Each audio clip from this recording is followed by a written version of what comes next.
Para sa akin, ang matagal na pag-upo ng hindi nababawi sa paggalaw ay maaring mas masama pa sa paninigarilyo. Bakit? Dahil hinahatak ng lakas na ito ang iyong ibabang bahagi ng gulugod ng sobrang lakas paabante, kaya nagdudulot ito ng pananakit ng likod. Ipakikita ko ngayon kung paano labanan ito gamit ang simpleng ehersisyo. Mas mainam gawin ito bilang pag-iwas, lalo na kung wala ka pang nararamdamang sakit sa likod, dahil maaring mangyari rin ito kung hindi mo ito aaksyonan. Lumuhod ka at kung maselan ang tuhod mo, maglagay ka ng unan o kahit anong malambot sa ilalim. Itapak mo ang kanang paa mo sa harap at iwanan ang kaliwang paa mo na nakaunat sa likod. At ngayon, mag-focus ka na itulap ang balakang mo paabante para ang hita mo ay umusog patras at mararamdaman mo ang pag-unat dito sa singit sa kaliwang bahagi ng hita. Maaari maramdaman mo rin ang paghatak hanggang sa likod mo. Kapag naramdaman mo hanggang likod, doon mo malalaman na tama ang ginagawa mong ehersisyo. At ngayon, yung bahagi na masyadong maikli ay unti-unting hinihila habang ginagawa ang ehersisyo para maging mas flexible ito. Mapapansin mo rin, unti-unti kang makakaabante pa at mararamdaman mo na talagang matindi na. Ngayon, ayusin mo ito sa paraang kaya mo pa, yung tipong sakit na kaya mo pang tiisin at medyo komportable pa. Tuloy lang sa pag-abante. Huminga ka ng maayos at kalmado. Likod, dapat nararamdaman mong medyo nahihirapan ka pero sa positibong paraan. Oo, yan mismo ang tamang tindi. Habang humihinga palabas, subukang lumalim pa ng kaunti sa pag-unat. At pagkatapos ay magdadagdag tayo ng lakas. Paano natin gagawin yon? Mananatili lang tayo sa ganitong posisyon. Sa totoo lang, hindi ko pala nasabi. Sumusuporta ako dito sa kananang kaunti sa upuan o kahit saan na pwede mong kapitan. Sa ganon, mas makakapag-focus ka sa pag-unat. At ngayon, yusog mo ang kaliwang binti mo paabante.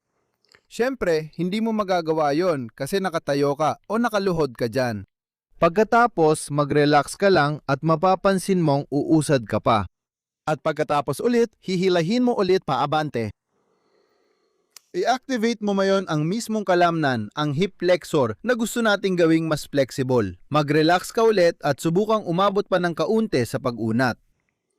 At isa pa, hihilahin mo paabante.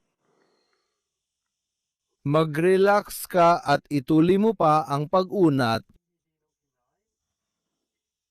habang ang kaliwang tuhod ay patuloy na naiiwan sa likod. At pagkatapos, dahan-dahan kang bumalik sa dati. Lumuhod ka sa iyong kanang tuhod at hilahin mo ulit ng maayos paatras ang kaliwang tuhod. Aktibong hilahin paatras. Iwanan ang binti sa nakabaluktot na posisyon at hilahin itong maayos paatras. Hilain mo ng maayos patras, tawag dyan ay aktibong pag-unat. At mas pinapabisa pa nito ang epekto. Lumabas ka na ulit sa posisyong yan. Tapos, iikot tayo. Gawin din natin ito sa kabila. Dahil ang hip flexor ay mula dito sa binti, papasok hanggang sa lumbar spine. At mula rin dito sa kabila. At ang susunod na bahagi ay kung saan ang kaliwang binti ang ilalagay sa harap. Subukan mong damhin. At. Tayo'y huminga. At. Okay, ayos. At. Rechte Leiste wandert vor.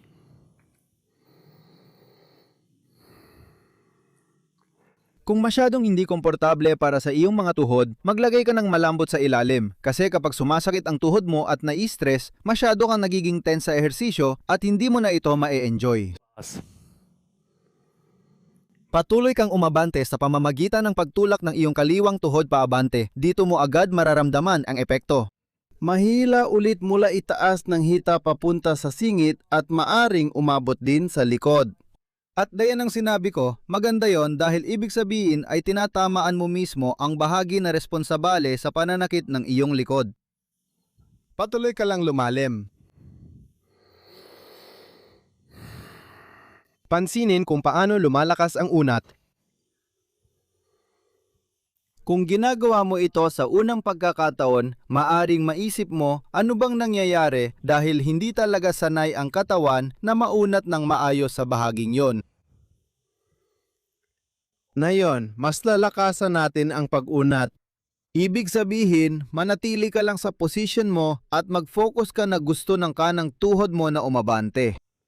Parang dumudulas ka sa banig, pero hindi mo naman talaga magagawa yon. Kaya, kahit hindi ka gumagalaw, makakabuo ka ng lakas. At yan mismo ang kailangan natin.